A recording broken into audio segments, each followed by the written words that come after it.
Welcome to INN's Student. INN Student is a platform for law students to come here and deliver a lecture on the topic of their choice. Today we have with us law student Rukhsar Siddiqui. She is going to speak on electoral reforms and criminalization of politics. She is from KES Shri Jayantilal H Patel College of Law. So without wasting further time, I would request her to commence with the lecture. Thank you. Hello everyone, my name is Rukhsar Sher Ali Siddiqui, a student from KES Shri Jayantilal H Patel Law College. Today, I am here to speak on a topic that strikes the very heart of the Indian democracy, electoral reforms and the criminalization of politics. Electoral reforms is a broad term that covers, among other things, improving the responsiveness of electoral process to public desires and expectations. However, not all electoral changes can be considered electoral reforms. Elections are often called the festival of a democracy, but a festival loses its sanctity when those who violate the law becomes its main participants. Elections are not merely the act of voting, they embody the collective will of the citizens to choose their representative. However, when this process gets contaminated by criminal elements, it jeopardizes not just fairness, but the very soul of democratic governance. India proudly calls itself the world's largest democracy.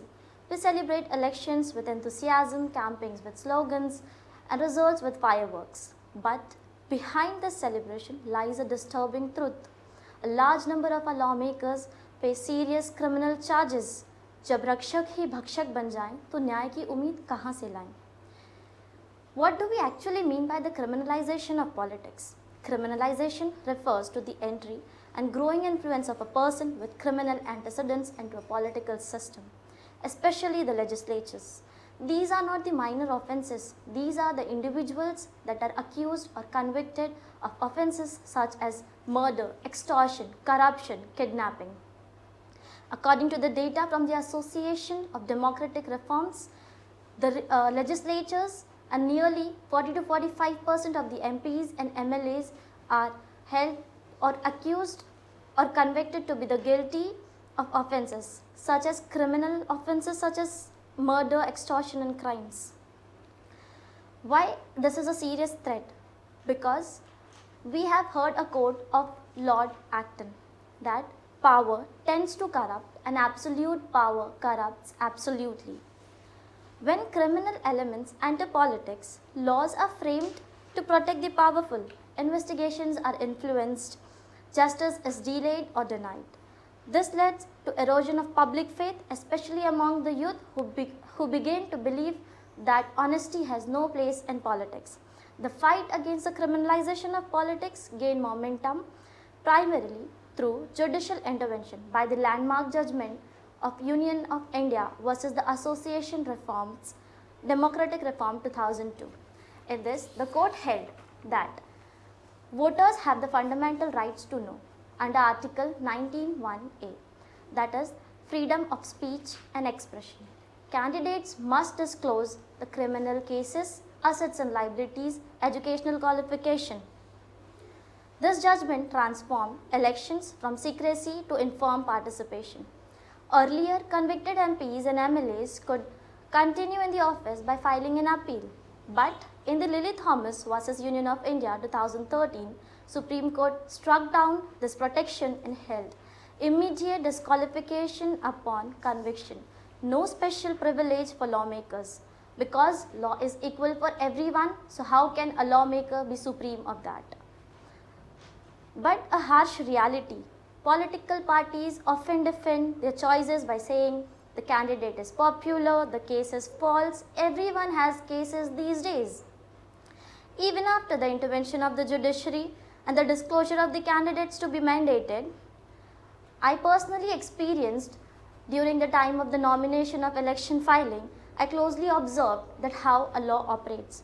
Despite the landmark judgments, when a candidate files his nomination with an affidavit, there is no authority to check whether the document is authentic or not. Only there is a mechanical acceptance of that document and the candidate is allowed to contest an election, which is merely which is just turning the constitutional safeguard into more procedural ritual. Who should look after this? What is the role of the Election Commission? The role of the Election Commission under Article 324 ensures free and fair election, but its powers are limited. It cannot deregister the parties, it cannot disqualify candidates without law. Thus, the Commission often becomes a watchdog without a teeth. There are several pending issues and challenges even today. Political parties often violate disclosed rules. Compliant reports are incomplete. Criminal trials against MPs and MLAs are still pending. Recent challenges to the conduct of Election Rules 1961 shows that transparency itself is under threat.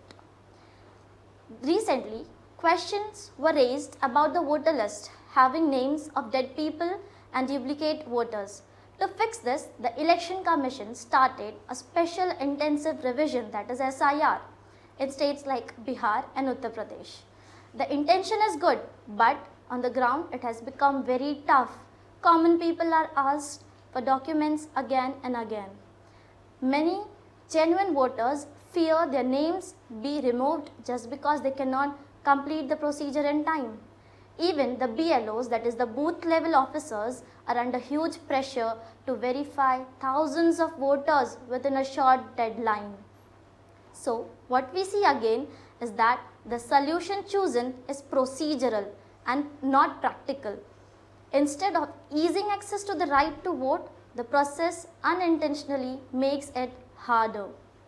What are the root causes of criminalization? Why are the candidates with pending cases so prevalent? Electability and patronage. Parties prioritize candidates who can win election over those with clean background.